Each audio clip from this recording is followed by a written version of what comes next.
how do people that are out there looking for rehab, what is it, obviously people go to brochures, they find promises, they find a bunch of different places that look good. Well, I think we get most of our clients from alumni referrals, right? Which is something I'm really proud of. People that have been through our program have done well, and then they know people, and they send them to us. And, that's the highest, I think, form of flattery that one can get.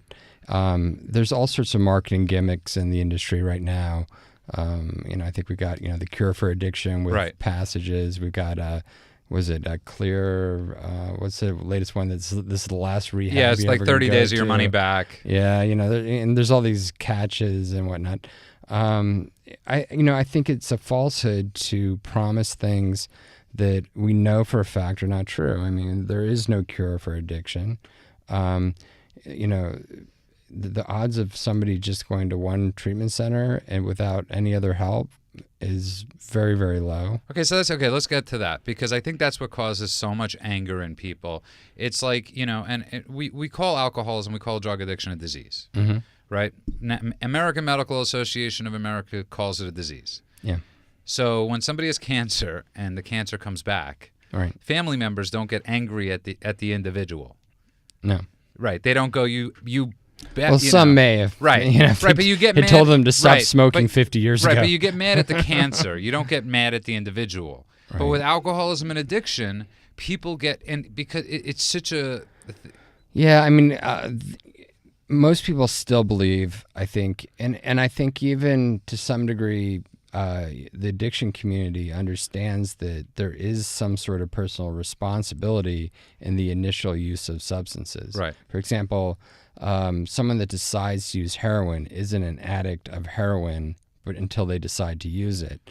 And so that stigma of, actually engaging and using a substance for the first time, and then the punishment or the result being addiction, that's the anger. The anger is that they got to that point where they were an addict. Once they're an addict, they're completely out of control, and then they're suffering from a true disease concept of addiction. Right. So that's where family work is so important. Bringing families in to get past that initial anger and resentment, and getting everyone to work together to get past a problem that is now a problem.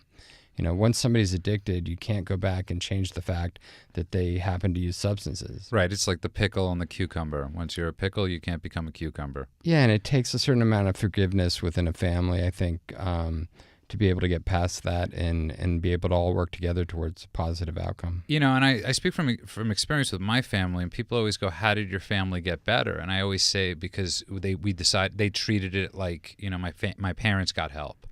Everybody decided as one unit to get help. Right. Instead, and I encourage people to do that all the time that are listening out there, whether it's going to Al-Anon groups, whether it's, get help for yourself, and your family member will also get help. Yeah.